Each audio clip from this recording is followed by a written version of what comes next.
और आज हम लोग पीरियोडिक क्लासिफिकेशन ऑफ एलिमेंट्स पर चर्चा करते हैं। तो यहां पे एक टर्म है क्लासिफिकेशन। सबसे पहले क्लासिफिकेशन का अर्थ हम लोग समझेंगे। Classification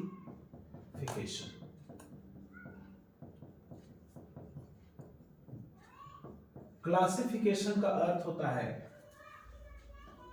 grouping. क्लासिफिकेशन को हिंदी में वर्गीकरण कहा जाता है। वर्गीकरण यानी विभिन्न वर्गों में विभाजन। तो वर्गीकरण या क्लासिफिकेशन का मतलब है ग्रुपिंग या फिर छोटे छोटे समूहों में बांटना। Dividing into groups, dividing into groups अर्थात समूहों में बांटना।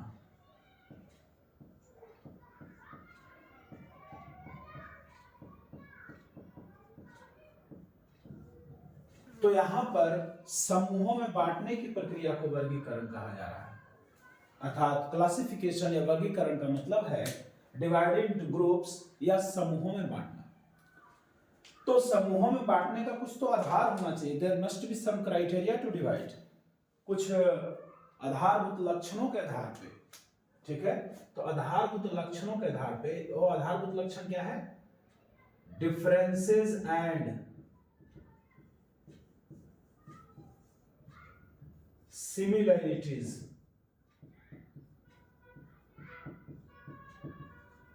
इन प्रॉपर्टीज।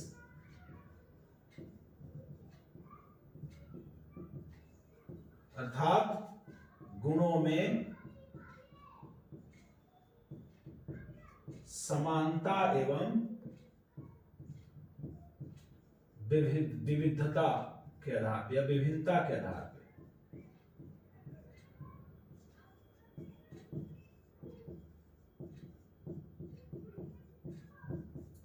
अर्थात किसी भी चीज का, किसी भी ऑब्जेक्ट का, किसी भी एंटिटी का अगर हम उसके प्रॉपर्टीज के आधार पर ग्रुपिंग करें, छोटे छोटे समूहों में बांटे, तो इस प्रक्रिया को हम वर्गीकरण कहते हैं। तो यहां एलिमेंट्स का वर्गीकरण, तत्वों का वर्गीकरण। एलिमेंट्स का मतलब क्या है? तत्व। तो तत्वों का वर्गीकरण हम लोग इस चैप्टर में पढ़ेंगे। तो तत्वों का वर्गीकरण कैसे किया जाता है? तो किसके आधार पर करेंगे? गुणों के आधार पर करेंगे। तत्वों को, तो तत्वों के गुणों के आधार पर हम उन्हें छोटे छोटे समूहों में बांटते हैं और छोटे छोटे समूहों में बांटना ही वर्गीकरण का। तो वर्गीकरण की परिभाषा की बात करें तो हम कह सकते हैं कि वर्गीकरण तत्वों को उनके गुणों में समानता एवं विविधता के आधार पर छोटे छोटे समूहों में बांटना तत्वों का वर्गीकरण कहलाता है। तो तत्वों की वर्गीकरण करने से फायदा क्या है? इसकी आवश्यकता क्या हमें पड़ी? क्यों जरूरी है? तो अगर हम आवश्यकता की बात करें तो सबसे पहली बात, करीब करीब 18th सेंचुरी की बात करें, 18वीं शताब्दी की बात करें, 18वीं शताब्दी। तो 18वीं शताब्दी में कुल 31 एलिमेंट्स डिस्कवर थे। यानी कम बेस 31 तत्वों के बारे में हमें जानकारी प्राप्त थी। आगे 1865 के आसपास में, एडी ईस्वी सन में, हम लोगों के पास 63 एलिमेंट्स, 63 एलिमेंट्स के बारे में हमें जानकारी हो गई। और अब करेंटली हम लोग जो हैं, करंट अगर बात करें, अभी तत्काल में हम लोग करीब करीब मोर देन 114 एलिमेंट्स की डिस्कवरी हो चुकी है। सो 18वीं शताब्दी में हम लोग करीब करीब 31 एलिमेंट्स के बारे में हमें जानकारी थी। 1865 ईस्वी आते आते एलिमेंट्स की संख्या बढ़ते बढ़ते 63 हो गई। जानकारी में जो डिस्कवर गया, खोजा गया विभिन्न तत्वों को, तो खोज कर कितने हो गए? 63 हो गए। और अभी हाल फिलहाल अगर देखा जाए करेंटली, तो करीब 114 से ज्यादा एलिमेंट डिस्कवर्ड है। इनफैक्ट 118 के आसपास हम लोग पहुंच चुके हैं। तो ये जानकारी धीरे धीरे बढ़ती जा रही है। तो जब एलिमेंट की संख्या बढ़ने लगी तो इनके बारे में अध्ययन थोड़ा सा पेचीदा होने लगा। तो इसके अध्ययन में ईज लाने के लिए, यानी कि इसके अध्ययन को आसान बनाने के लिए ही तत्वों को वर्गीकरण किया गया और एक समूह में 5-7 एलिमेंट्स को रख दिया गया और उनको एक निश्चित गुण प्राप्त हो गया कि इस गुण के जो तत्व हैं वो इस ग्रुप में रहेंगे। कुछ खास गुणों के तत्वों को एक समूह में रखा गया और उस समूह से कोई एक तत्व का अगर हम गुण अध्ययन कर लेते तो 7 या 8 तत्वों का गुण एक साथ अध्ययन हो जाता। तो इस तरह से प्रक्रिया आसान हो गई। वर्गीकरण से क्या होता है कि वर्गीकरण में कई तत्वों को एक समूह मिल जाता है और उस समूह में कॉमन प्रॉपर्टी, उसका साझा गुण जो होता है उनका हमें प्राप्त हो जाता है, जानकारी हो जाती है। इस तरह से एक तत्व उनके साझा गुणों को पढ़ करके हम करीब 6-7 एलिमेंट का गुण एक साथ अध्ययन कर लेते हैं। तो इसकी आवश्यकता सिर्फ और सिर्फ पड़ी to make the study of elements easy.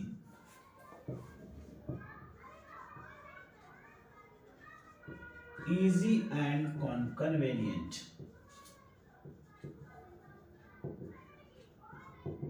यानी तत्वों का अध्ययन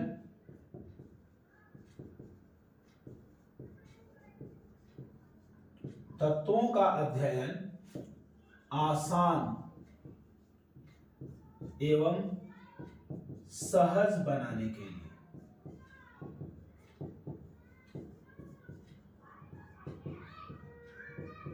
तत्वों का अध्ययन जो है आसान और सहज बनाने के लिए ही क्लासिफिकेशन की आवश्यकता पड़ी और अर्थात हम कह सकते हैं इसमें किया जाता है तो बहुत सारे एलिमेंट्स को एक समूह में बांटा जाता है और उस समूह का एक साझा गुण होता है जिसका हम अध्ययन करते हैं। उस साझे गुण के अध्ययन करने से 6-7 तत्वों का एक साथ अध्ययन हो जाता है। तो हमें अलग अलग सब 114 एलिमेंट अलग अलग स्टडी करने की जरूरत नहीं होती। कुल मिलाकर करीब तत्वों को अभी करंटली देखा जाए वर्तमान समय में तो तत्वों को 18 ग्रुप में बांटा गया। तो करीब अगर देख लें तो 18 चौके 72 18 95 18 करीब 6 या 7 तत्व एक समूह में आते हैं। तो 6-7 तत्वों का समूह साझा गुण के द्वारा अध्ययन करते हैं। तो उनके एक समूह के यानी कि कुल मिलाकर के 18 समूह है तो 18 समूह के हमको क्या है सामान्य गुण याद रखना है और 18 समूह के सामान्य गुण याद करने से सभी तत्वों के सामान्य गुण आसानी से याद हो जाते हैं। अगर नहीं वर्गीकरण करते तो क्या होता है, हमें 114 तत्वों का अलग अलग गुण पढ़ना पड़ता है। तो इस तरह से अध्ययन में आसान करने के लिए ही वर्गीकरण तत्वों का किया गया। आइए हम लोग देखते हैं कि वर्गीकरण कैसे कैसे किया गया, शुरुआत कहाँ से हुई, इसका इतिहास क्या है। तो हम वर्गीकरण के इतिहास के बारे में थोड़ा सा जानकारी लेंगे। ये थोड़ा बेसिक चीज है जिसके बारे में आपको जानकारी होनी चाहिए।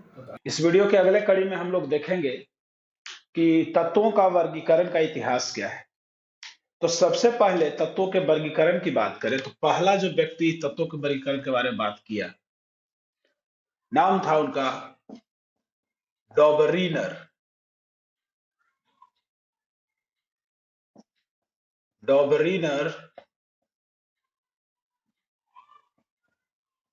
डॉबरीनस ट्राइड रूल, उनका जो नियम था उसको कहा गया ट्राइड रूल।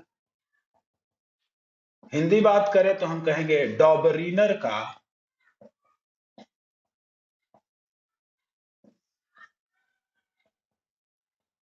त्रियक का नियम। डॉबरीनर का तिर्यक का नियम, त्रियक नहीं तिर्यक का नियम। तो डॉबरीनर के तिर्यक नियम की बात अगर हम करें तो उन्होंने कहा कि यदि हम तत्वों को उनके परमाणु संख्या के बढ़ते क्रम में अरेंज करें तो 3 तत्वों का ऐसा समूह बनेगा जिसमें किनारे के 2 तत्वों का जो परमाणु भार है उसका औसत लगभग बीच वाले तत्व के औसत परमाणु भार के बराबर। अर्थात उन्होंने क्या किया, सबसे पहला काम इन्होंने किया अरेंज्ड और grouped 3 elements together।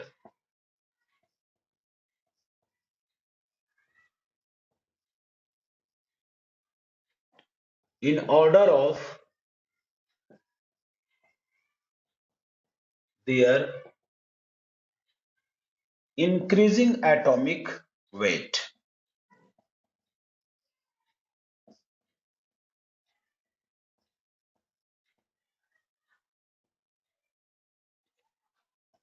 And called them triad.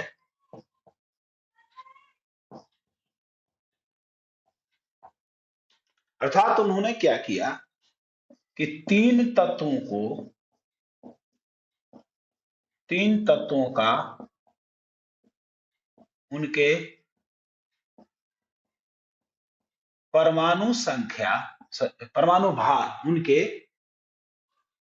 परमाणु भार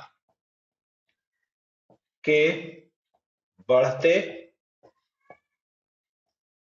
क्रम में समूहित किया। तो डॉबरिनर ने क्या किया कि तीन तत्वों को उनके परमाणु भार के बढ़ते क्रम में समूहित किया और उसको तिर्यक का नाम दिया। और तिर्यक का नाम देने के बाद उन्होंने कहा कि ये जो तीन समूह हैं, जैसे एक एग्जांपल हम लोग देख लेते हैं, लिथियम, सोडियम और पोटेशियम। लिथियम का परमाणु भार एटॉमिक वेट जो होता है 7 है, इसका 23U है और इसका 39। तो उन्होंने देखा कि किनारे वाले दो का जब औसत निकालते हैं, जैसे कि एवरेज एटॉमिक वेट जब निकालेंगे, एवरेज यानी औसत, average atomic weight of lithium and potassium.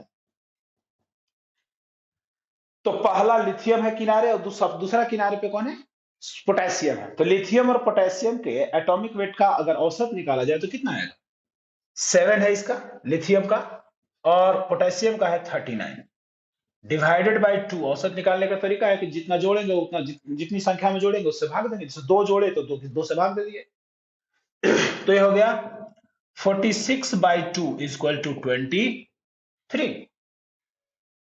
तो उन्होंने देखा कि किनारे वाले दो तत्वों को का जब हम औसत निकालते हैं तो 20, यहां इस केस में क्या है 23 और यहां जो है 23 बीच वाला का है। सो ये किसके बराबर है? मिडिल तत्व यानी बीच मध्य में जो तत्व है उसके परमाणु भार के बराबर आता है। तो इक्वल्स टू कितना हो जाएगा? Atomic weight of middle element, यानी कि सोडियम इस केस में। तो उन्होंने देखा, ऐसा ग्रुपिंग बनाया 3-3 का और उनको परमाणु संख्या के बढ़ते क्रम, जैसे यहाँ 7 है, यहाँ 23 है, यहाँ 39 है। तो इस तरह से बना करके उन्होंने 3 का ग्रुप जो त्रियक डेवलप किया, उसमें उन्होंने देखा कि किनारे वाले दो तत्वों का जो परमाणु भार है उसका औसत जो होता है बीच वाले तत्वों के परमाणु भार के बराबर होता है। और इस आधार पर उन्होंने प्रपोज किया कि चूंकि किनारे वाले दो तत्वों का जोड़ का जो औसत है, दो तत्वों के परमाणु भार का जो जोड़ का औसत है वो लगभग तीसरा तत्वों के परमाणु भार के बराबर है अथवा लगभग कहीं कहीं आता है।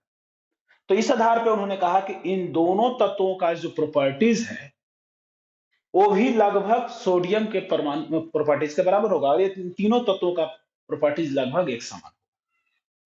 इस सिमिलरिटी के आधार पर उन्होंने कहा। तो यह ही था, इसी को कहा गया डॉबरिनर ट्रायड रूल या डॉबरिनर का त्रियक नियम। तो उन्होंने प्रपोज किया कि तत्वों के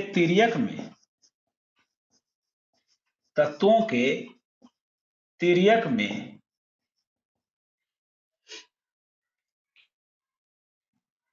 किनारे के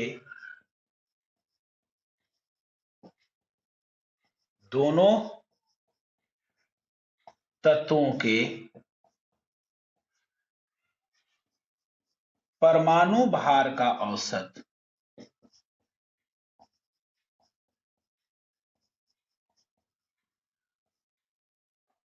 मध्य के तत्व के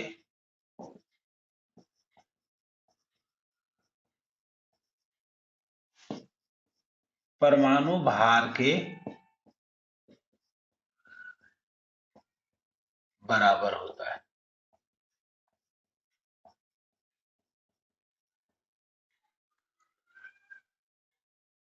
अतः मध्य के तत्व का गुण भी किनारे के तत्वों के गुण का औसत होगा।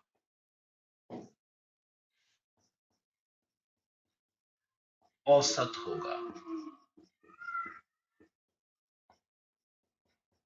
यही तिर्यक नियम था। तो तिर्यक नियम के अनुसार जब तत्वों का हम 3 तत्वों का समूह बनाते हैं और इन तीनों तत्वों को उनके बढ़ते हुए परमाणु भार के क्रम में रखते हैं, तो ये देखा जाता है कि दो किनारे वाले तत्वों का जो परमाणु भार है उसका औसत बीच के तत्व के परमाणु भार के बराबर होता है या उसके लगभग बराबर होता है। और इसी आधार पर डॉमिनो ने कहा कि इसका मतलब है कि मध्य का जो तत्व है बाकी दो किनारे के तत्वों के गुण के औसत गुण में के गुण रखेगा। तो इस तरह से देखा गया, कहा गया कि इन तीनों का लगभग गुण एक समान होता है। तो तिर्यक का नियम था। अगर इसको अंग्रेजी में लिखने की कोशिश करें तो हम लिख सकते हैं when elements are grouped in 3 numbers, when 3 elements are grouped together, then the average of the atomic weight of extreme elements, किनारे मतलब extreme elements will be equal or about equal to the atomic weight of the third element. और इस आधार पे so we can say that the property of the middle element will be average of the properties of the extreme elements. So इस तरह से उन्होंने कहा, उस नियम को अंग्रेजी में भी हम लोग लिख लेते हैं। So यहाँ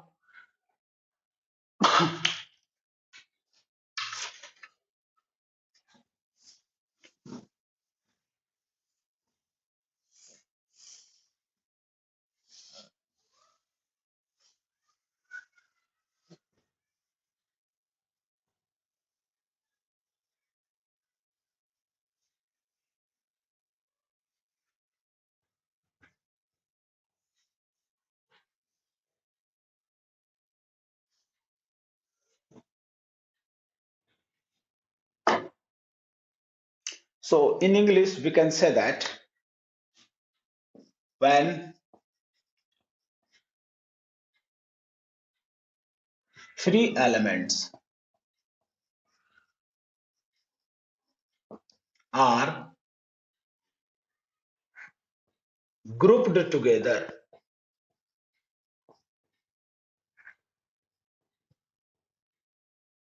in increasing order of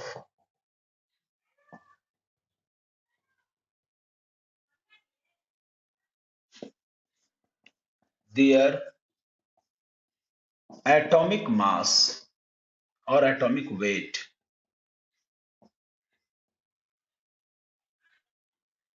then the average of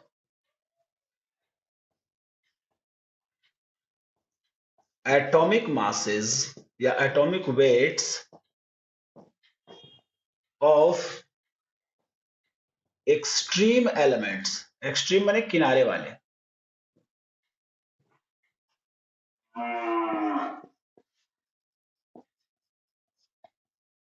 is equal or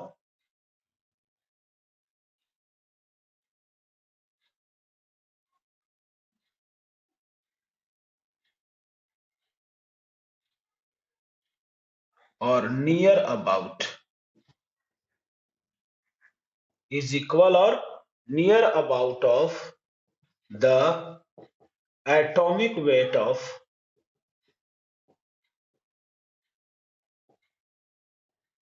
the middle element.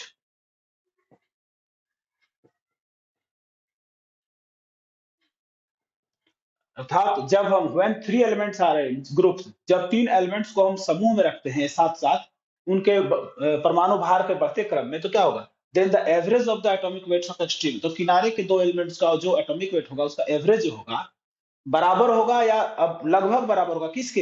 Atomic weight of the middle, बीच वाले एलिमेंट के एटॉमिक वेट के एलिमेंट के बराबर होगा. So he propose that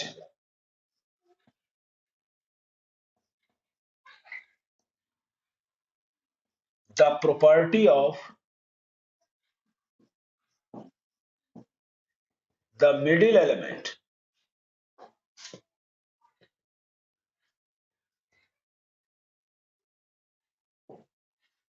will be the average of the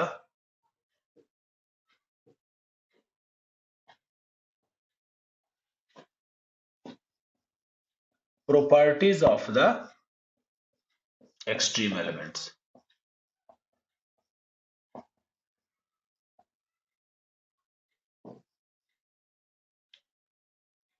अब उन्होंने ये भी कह दिया कि जैसा कि उन्होंने कहा कि एटॉमिक वेट का एवरेज जो होता है किनारे वाले का बीच वाले के एटॉमिक वेट के बराबर होता है या लगभग बराबर होता है. तो इस आधार पे कहा जा सकता है कि जिस प्रकार एटॉमिक वेट का एवरेज बराबर हो गया, उसी प्रकार जो बीच वाला तत्व है, मध्य में जो पाया जाने वाला तत्व है, उसका गुण भी बाकी दो किनारे के तत्वों के गुण के औसत के बराबर होता है, औसत के जैसा होता है. तो यही था उनका डॉबरिनर ट्रायड. और उन्होंने, जैसे हमने कि आपको बोर्ड पे एक ट्रायड बनाया है, लिथियम, सोडियम, पोटेशियम, इन तीनों का गुण आप जानते हो कि एक समान होता है. और इन तीनों का जो है आप देख पा रहे हैं, किनारे के तत्वों का जो एटॉमिक वेट है उसका औसत बीच के तत्व के एटॉमिक वेट के बराबर है. ऐसे ही और भी ट्रायड बना सकते हैं हम लोग.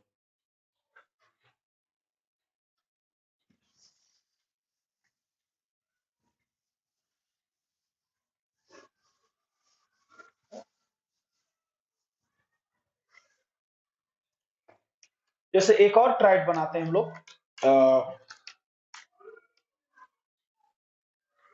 क्लोरीन, ब्रोमीन और आयोडीन. क्लोरीन का है 35.5, ब्रोमीन का है 80 और आयोडीन का है 127. देखते हैं average atomic weight of chlorine and iodine कितना हो जाएगा. तो क्लोरीन का है 35.5 और इसका है 127 डिवाइडेड बाई 2. 7 5 12 की 2, 7 5 12 की 2 बच गया 1, 12 3 15, 1 16 है, 162.5 बटे 2. ये लगभग आता है 81.25, जो कि इसके नजदीक में है, बहुत ज्यादा अंतर नहीं है.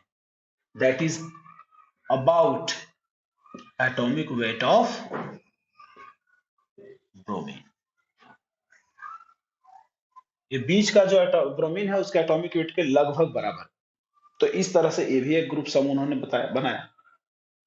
इसके अलावा समूह था कैल्शियम का,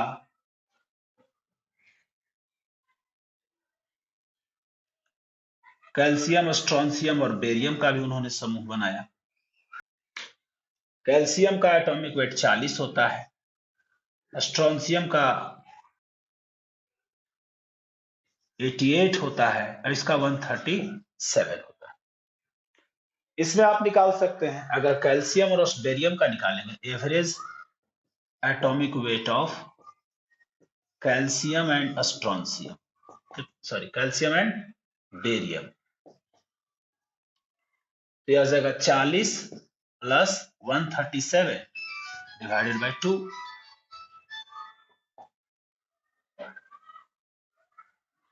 177 बाई 2 ये हो जाएगा 88.5, which is similar to atomic weight of strontium. देख पा रहे हो यहाँ एवरेज जो निकला 40 और 137 का एवरेज आएगा 88.5, जो कि 88 के आसपास है. इसमें भी देख पा रहे हैं आप 81.25 जो कि 80 के आसपास है. तो ये तीन ट्रायड है. पहला ट्रायड है लिथियम, सोडियम और पोटेशियम. दूसरा ट्रायड है क्लोरीन, ब्रोमीन और आयोडीन. ये तीन तत्वों का समूह है जिसे तिर्यक या ट्राइड कहा जाता है. इसको हम कहते हैं ट्रायड या तिर्यक। वहां भी एक तिर्यक है और एक तिर्यक यहां भी है।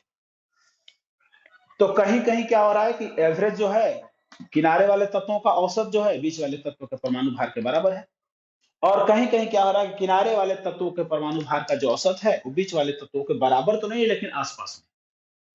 तो इस तरह से उन्होंने ट्रायड के आधार पे 3 समूहों को एक साथ ग्रुप किया जिनका गुण लगभग एक समान था, और ट्रायड नाम दिया, और उन्होंने कहा कि बीच वाला का जो गुण है किनारे वाले के गुणों के औसत के बराबर होगा। तो यह था उनका डॉबरिनर का ट्रायड रूल। ये दिया गया था 1829 में। It has been given in 1829 AD। 1829 ईस्वी के आसपास में दिया गया था, जिस समय तत्वों के बहुत ज्यादा तत्व नहीं थे, करीब करीब 31 एलिमेंट थे। इसमें से अधिकांश तत्वों का उन्होंने तिर्यक बनाया, लेकिन कहीं कहीं फेल भी कर गए। सो करीब करीब उस समय जितने भी नोन थे 31 एलिमेंट्स, अधिकांश का बनाया, लेकिन सभी का वो बनाने में सक्षम नहीं हो सके। तो इस आधार पे उनका जो रूल था वो क्या हुआ, वायलेट कर गया। रूल जो है वो रिजेक्ट कर दिया गया, अस्वीकार किया गया, मान्यता नहीं मिल पाई। लेकिन इन्होंने एक पहले व्यक्ति थे जिन्होंने एटॉमिक वेट को एलिमेंट के गुणों से रिलेट करने का काम किया। तो आइए हम कुछ इसके गुण एवं अवगुणों की बात करते हैं। इनमें गुण क्या था, मेरिट्स क्या थे और डिमेरिट्स क्या थे, इसकी बात हम करेंगे।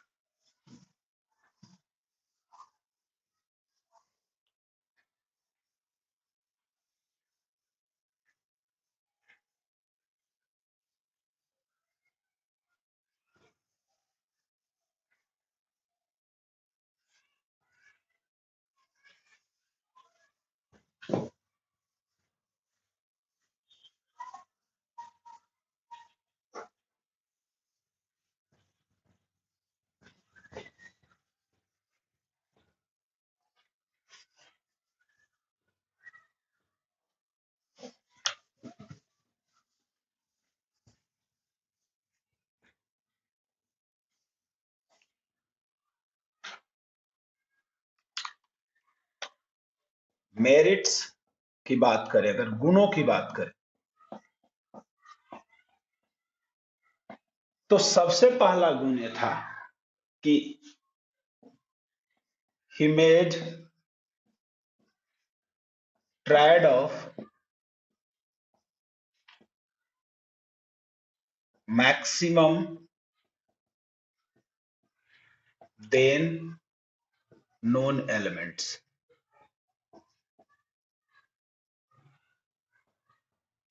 देन मैंने उस समय, नोन मैंने जानकारी में, उस समय जितने भी जानकारी में एलिमेंट थे उनमें से अधिकांश का उन्होंने ट्रायड बनाया, तिर्यक बना लिया। ठीक है, यानी पहला चीज ये थे कि अधिकांश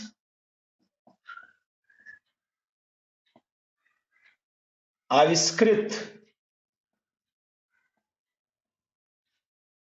तत्वों का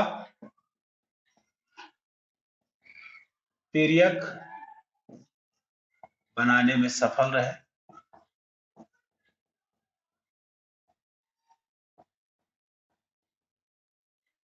दूसरा जो इनका गुण था, मेरिट था, वो ये था कि तिर्यक में उन्होंने हमेशा समान गुण वाले एलिमेंट्स ही लिए।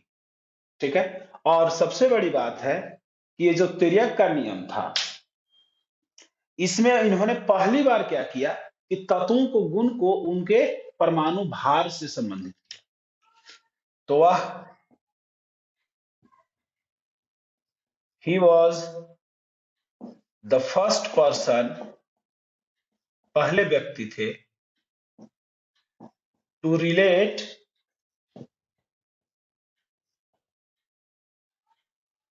द प्रॉपर्टीज ऑफ एलिमेंट्स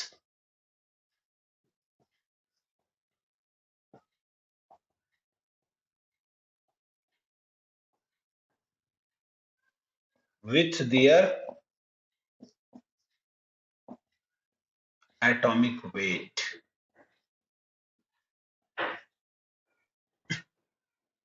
उन्होंने पहली बार तत्वों के गुणों को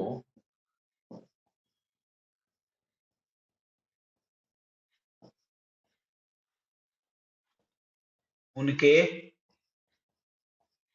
परमाणु भार से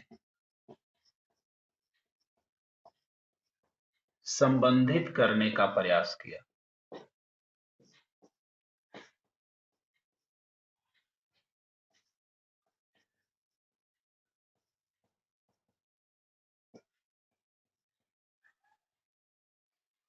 उस समय करीब 31 एलिमेंट्स के आसपास डिस्कवर थे। 30 एलिमेंट्स वर नोन। करीब करीब 30 एलिमेंट्स की उस समय जानकारी थी। 1831 के आसपास में हमने पढ़ा 31 एलिमेंट के आसपास थे। तो इस तरह से करीब करीब 30 एलिमेंट्स डिस्कवर थे। उनमें से अधिकांश का उन्होंने क्या कर लिया, तिर्यक बना लिया। और वो पहली व्यक्ति थे जिन्होंने क्या किया, तत्वों के गुणों को उनके परमाणु भार से संबंधित करने का प्रयास किया। लेकिन अगर हम इनके अवगुणों यानी डिमेरिट्स की बात करें, डिमेरिट्स या अवगुण, तो डिमेरिट्स इनमें यही था कि ये सभी एलिमेंट्स का तिर्यक नहीं बना सके। He could not make triad of all known elements।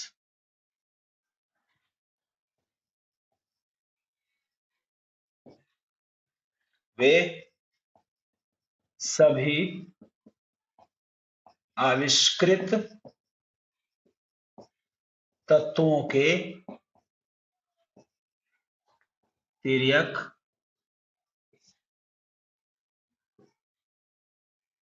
बनाने में असफल रहे।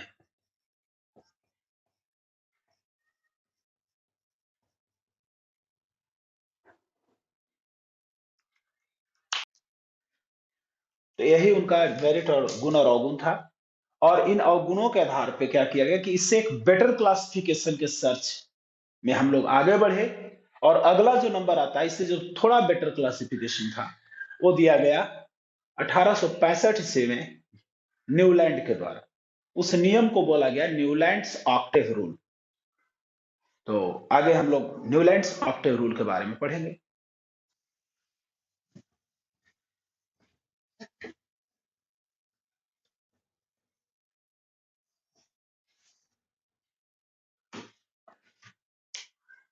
तो वर्गीकरण के इतिहास की कड़ी में दूसरा जो वर्गीकरण आया वो दिया गया ऑक्टेव न्यूलैंड्स के द्वारा।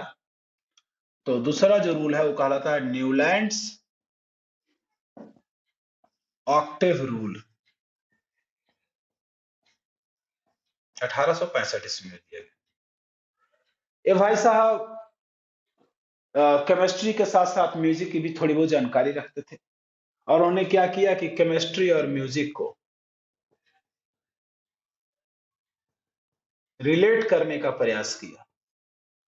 ठीक है, आपने म्यूजिक के यानी कि संगीत के स्वरों के बारे में आप जानते होंगे। संगीत के स्वर जो हैं सा, रे, ग, म, प, ध, नी, ये 7 स्वर है। और फिर सा जो है रिपीट करता है, सा रे ग म प ध नी सा। ये पैटर्न है म्यूजिक का। तो यानी कि कहने का मतलब ये जो ट्रेंड है 1 2 3 4 5 6 7, 7 के बाद 8वां स्वर फिर सा आएगा। यानी कि संगीत में क्या होता है कि हर 8वां स्वर प्रथम स्वर का पुनरावृत्ति है, रिपीटिशन है। Every 8 note of music is same as the first note. यानी संगीत का जो 8वां स्वर है वो प्रथम स्वर से मिलता जुलता है। रे से शुरू करेंगे तो रे ग म प ध नी सा रे, 8वां स्वर गिनते हैं 1 2 3 4 5 6 7 8। यहां शुरू करेंगे रे 1 2 3 4 5 6 7, 8वां स्वर फिर रे आएगा। यहां शुरू करेंगे तो भी ये होगा ग म प ध नि सा रे ग, 1 2 3 4 5 6 7 8वां स्वर। म के बाद अगर हम देखें तो भी 8वां स्वर, म के बाद 8वां स्वर, फिर म ही आएगा। जैसे म प ध नि 4 स्वर हो गया, इसके बाद सा 5, रे 6, ग 7 और म 8। यहां पर उन्होंने देखा कि म्यूजिक में हर 8वां जो स्वर है प्रथम स्वर के जैसा ही होता है। अगर हम सा से शुरू करेंगे तो 8वां जाएंगे तो फिर सा आएगा, रे से शुरू करेंगे तो 8वां फिर रे आएगा, ग से शुरू करेंगे तो फिर 8वां ग ही आएगा, ध से शुरू करेंगे तो भी 8वां क्या आएगा, ध ही आएगा। सो उन्होंने देखा कि म्यूजिक में हर 8वां स्वर पहला स्वर का रिपीटिशन होता है। इसी पैटर्न पे उन्होंने काम किया और उन्होंने क्या किया कि एलिमेंट्स को उनके परमाणु भार के बढ़ते हुए क्रम में सजाया।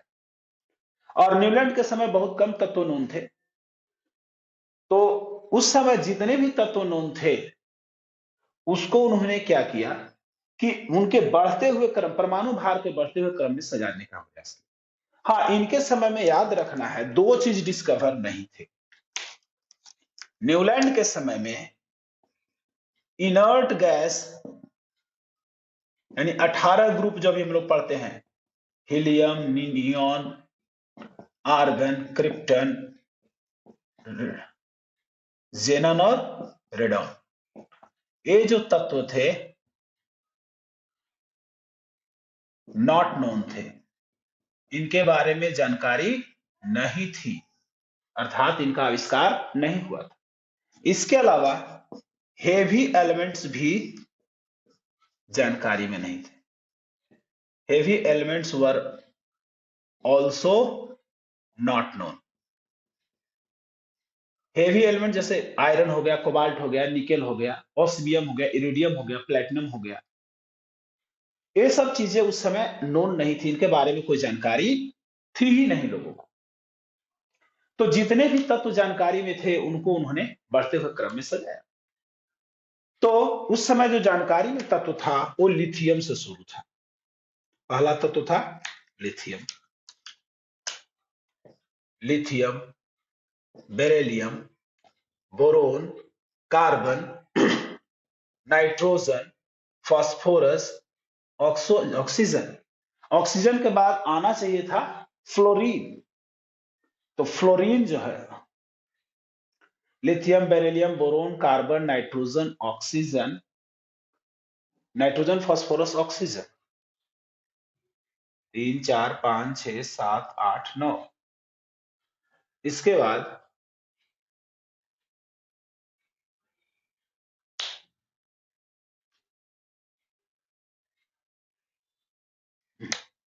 और आ गया नाइट्रोजन के बाद ऑक्सीजन, फ्लोरीन।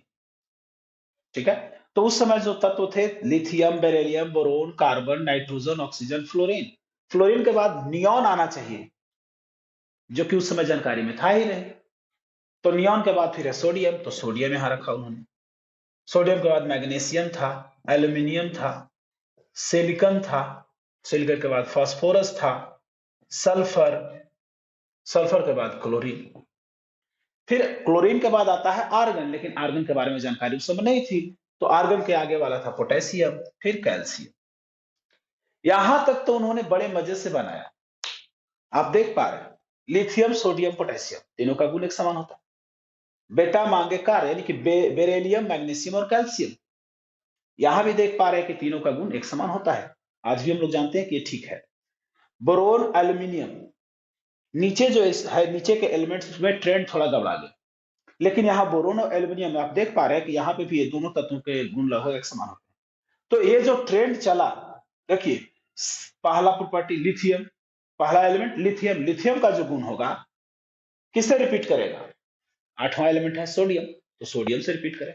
तो उन्होंने ये कहा कि जब तत्वों को उनके परमाणु भार के बढ़ते हुए क्रम में सजाते हैं तो प्रत्येक 8वां जो तत्व है, आप प्रत्येक 8वां तत्व का जो गुण है पहला तत्व के गुण का पुनरावृत्ति होता है, यानी कि 8वां तत्व का गुण पहले के जैसा ही हो। इस प्रकार इस 8वां का इसके जैसा होगा। 1 2 3 4 5 6 7 8, यानी कि पहला और आठवां का गुण एक समान। फिर यहां शुरू करते हैं 1 2 3 4 5 6 7 8, इसका गुण एक समान। इसी प्रकार यहां बेरिलियम और मैग्नीशियम और कैल्शियम का गुण पीरियोडिसिटी शो करेगा, यानी एक समान गुण जो है रिपीट होगा। तो उन्होंने कहा, इनका जो नियम था उस नियम के अनुसार रूल के बारे में पढ़ते हैं, तो रूल इन्होंने दिया, इनके द्वारा दिया गया रूल जो है वो कहता है when elements are arranged when elements are arranged in increasing order of their atomic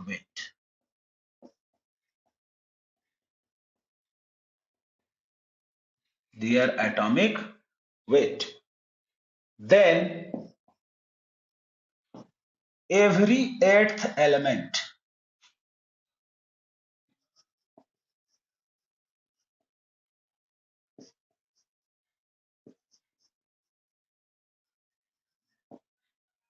shows periodicity in properties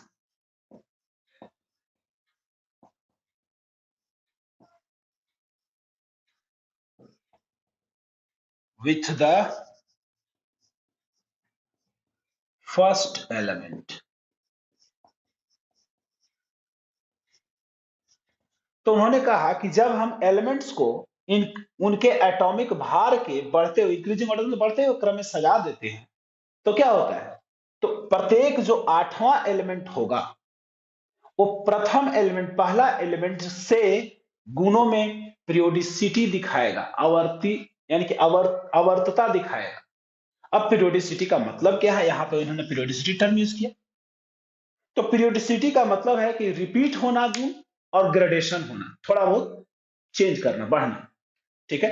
तो पीरियोडिसिटी का मतलब होता है, so the meaning of periodicity is, periodicity का अगर अर्थ हम समझें, मीनिंग समझें, तो पहला तो है रिपीटेशन इन प्रॉपर्टीज,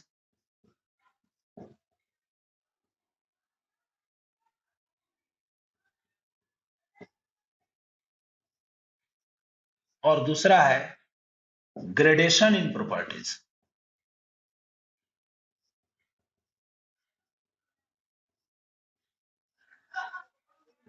यानी जो एट्थ एलिमेंट है वो पहला एलिमेंट के जैसा प्रॉपर्टी तो रखता है, परंतु थोड़ा बहुत ग्रेड भी होता है, अपग्रेड भी होता है, थोड़ा बहुत उसमें चेंजेस भी आता है, लेकिन बहुत ज्यादा चेंजेस नहीं होगा, चेंजेस होगा थोड़ा बहुत, लेकिन अधिकांश गुण क्या होंगे, एक समान होंगे।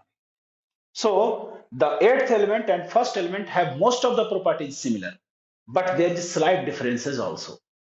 यानी कहने का मतलब यह है कि आठवां जो तत्व है पहला तत्व के के समान ही गुण रखेगा, लेकिन थोड़ा बहुत उसमें चेंजेस यानी परिवर्तन भी आएगा। यह है पीरियोडिसिटी का मतलब।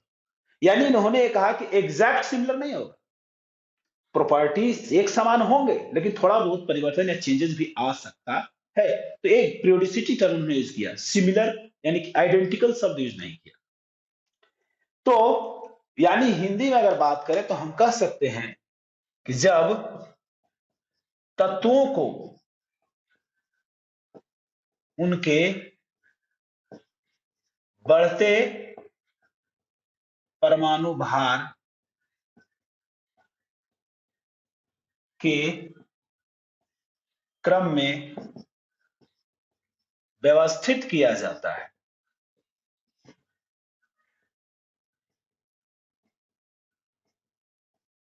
तो प्रत्येक आठवां तत्व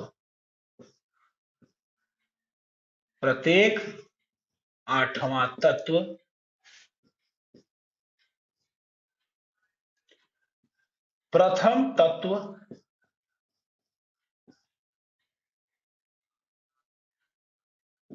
के गुणों में आवर्तता दर्शाता है।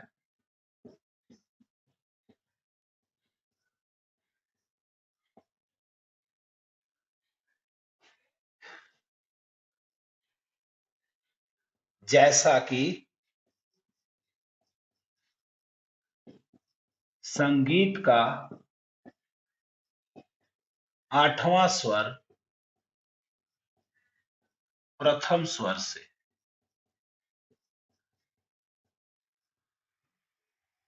जैसा कि आठवां स्वर, संगीत का आठवां स्वर प्रथम स्वर से। यहां भी आप जोड़ सकते हो it's first element just like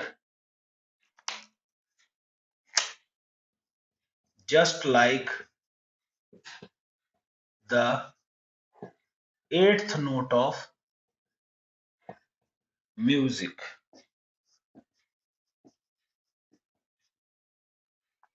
जैसा कि म्यूजिक का आठवां स्वर करता है, रिपीट तो होता है सा रे ग म प ध नी, फिर सा ही आएगा यहां, लेकिन दोनों का उच्चारण दोनों तो सुनने में एक जैसा है, लेकिन एक सा मंद होगा तो थोड़ा दूसरा सा स्वर ऊपर उठता है या नीचे जाता है।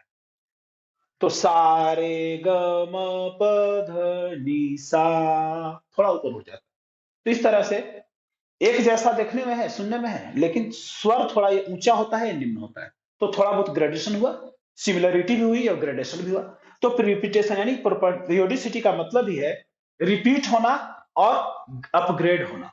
ये दोनों चीज जब आ जाए तो इसको हम पीरियोडिसिटी कहते हैं।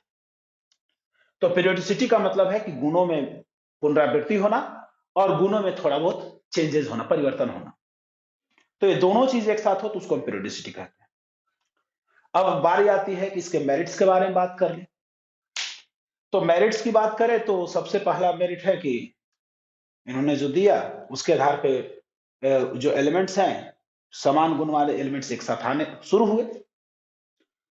तो काफी अच्छा, यानी कि देखा जाए तो यह वर्गीकरण जो था तिर्यक यानी कि डॉबरिनर के जो तिर्यक नियम था उससे बेहतर है, थोड़ा अच्छा। यानी कि इसमें क्या 3 से ज्यादा तत्वों को एक साथ वर्गीकृत किया जा सकता है। लेकिन इसमें डिमेरिट्स क्या हो गए कि सबसे पहला डिमेरिट्स हो गया कि कैल्शियम के बाद जो है ये जो ट्रेंड है वो फॉलो नहीं हो पाया। यानी कैल्शियम के बाद ये जो आठवां रिपीटेशन वाला बात था वो फेल कर गया। सभी उस समय जितने भी जानकारी तत्व थे उन सब के साथ ऐसा अरेंजमेंट नहीं कर सके। दूसरी बात है कि जब इनर्ट गैस डिस्कवर हो गया तो यहां आ जाएंगे, तो आठवां की जगह पे कौन हो जाएगा, नौवां हो जाएगा ना। एक और स्वर अगर एक और इधर आगे बढ़ेगा तो यहां से 8 अभी 9 हो जाएगा, तो इनका रूल वायलेट कर गया। इसी प्रकार बीच में फिर जब हेवी एलिमेंट्स जब डिस्कवर हो गए तो और गड़बड़ी स्थिति हो गई। तो ये सब चीजों को लेकर के फिर हम एक नए वर्गीकरण की ओर बढ़े। तो आइए इसके कुछ गुण और अवगुण की बात कर लेते हैं।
तो सबसे पहले हम इसकी मेरिट्स की बात करते हैं।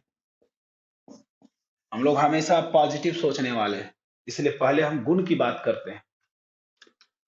पहले हम लोग अवगुणों को नहीं देखते, पहले हम लोग गुणों को देखते हैं। तो आइए सबसे पहले गुण को देखते हैं। तो पहला गुण ये था कि एक कैल्शियम तक इनका नियम सक्सेसफुल रहा। His rule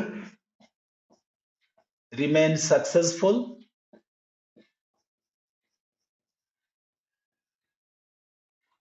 up to calcium.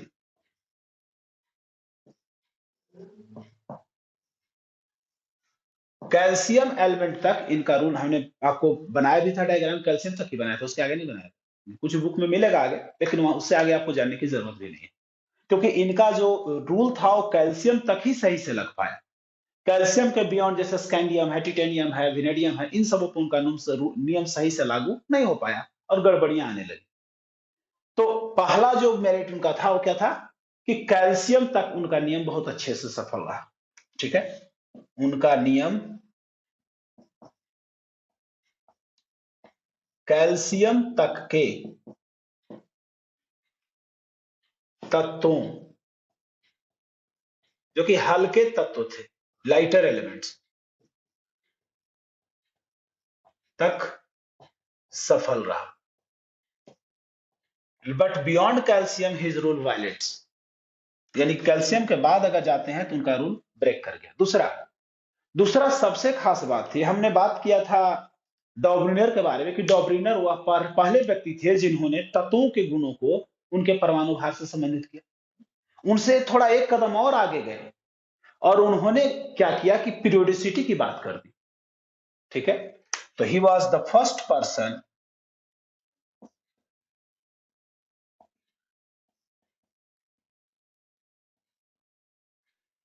To talk about periodicity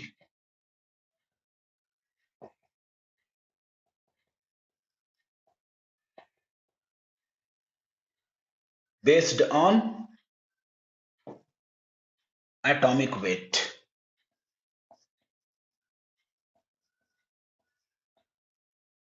of elements।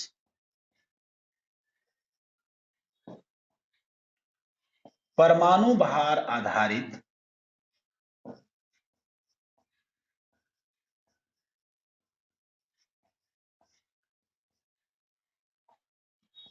तत्वों के गुणों की आवर्तता की बात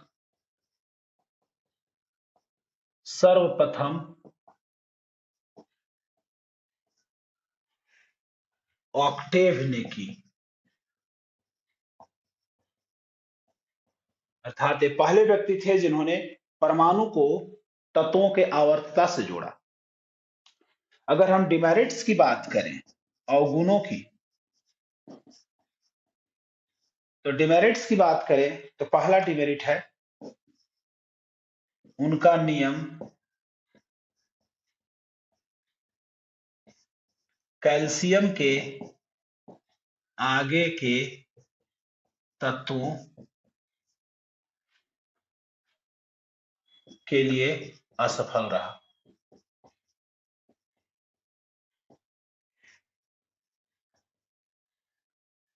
His rule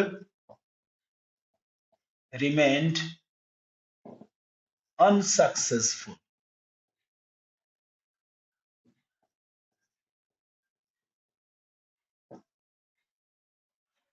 for elements beyond calcium। Calcium के तत्वों के आगे, कैल्शियम से आगे के तत्वों के लिए उनका नियम क्या रहा? अनसक्सेसफुल रहा, असफल रहा। दूसरा, हिज रूल गेट्स वायलेटेड, उनका नियम टूट गया with the discovery of inert gases.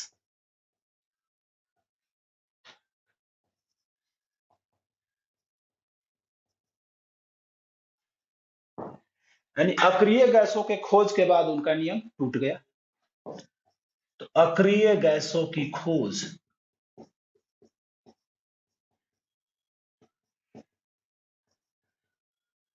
से उनका नियम टूट गया। इसके अलावा तीसरा जो है डिमेरिट, हेवी एलिमेंट्स के डिस्कवरी से भी उनका नियम वायलेट कर दिया। रूल गेट्स वायलेटेड या रूल वायलेटेड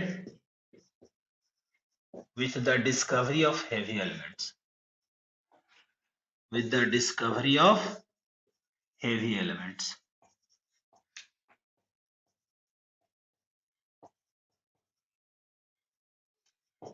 यानी भारी तत्वों की खोज से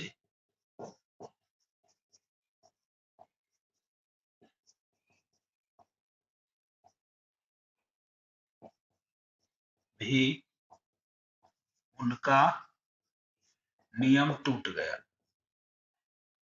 यानी भारी तत्वों के खोज से भी उनका नियम ब्रेक कर गया।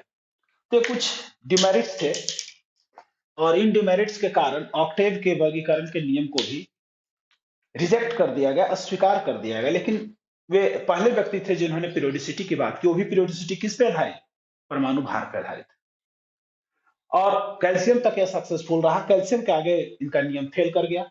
और बाद में हमने बताया था कि इनर्ट गैस डिस्कवर नहीं थे, जब हमने सजाया था सारे गणों करके तो उस समय इनर्ट गैस नहीं थे। तो इनर्ट गैस आए तो 8वां के बजाय 9वां एलिमेंट रिपीट करता। उसके बाद भी क्या हुआ, हेवियर एलिमेंट डिस्कवर हो गए, तो और आगे चला गया तो ब्रेक कर गया, सही से फिर नियम फॉलो नहीं हो पाए। तो इस आधार पे उनका नियम इन टोटल फेल कर गया, रिजेक्ट हो गया। लेकिन पीरियोडिसिटी के बारे में बात करने वाले पहले व्यक्ति थे। इसका निचोड़ यही है, यह है वर्गीकरण का इतिहास में हम लोग पढ़ रहे थे न्यूलैंड्स ऑक्टेव रूल, यानी कि न्यूलैंड का अष्टक नियम। न्यूलैंड का, इसको हिंदी में कहते हैं अष्टक नियम। न्यूलैंड का अष्टक नियम, 8 का नियम 1865 ईस्वी में दिया गया था। तो आई थिंक आपको हमारी बात समझ में आई होगी। आज के लिए इतना ही। आगे की वीडियो देखने के लिए बने रहिए, आपका प्यार मोहब्बत बना रहे, ताकि हम लोग अच्छे से अपने स्टडी जर्नी को आगे बढ़ा सके। और बहुत खेद है कि मैं लंबे समय तक आपको वीडियोस नहीं दे सका और नहीं बना सका वीडियोस, कोई किसी परेशानी की वजह से। तो आइए उसको मेकअप करते हुए आगे हम लोग थोड़ा फास्ट वीडियोस बनाते चलेंगे, थोड़ा फ्रिक्वेंटली वीडियोस डालेंगे। तो आप अपना प्यार बनाए रखें और हमें भी मजा आएगा आपको गाइड करने में, पढ़ाने में, समझाने में, अगर आप हमारे साथ बने रहेंगे तो। धन्यवाद। आज के लिए इतना ही, फिर मिलते हैं अगले वीडियो।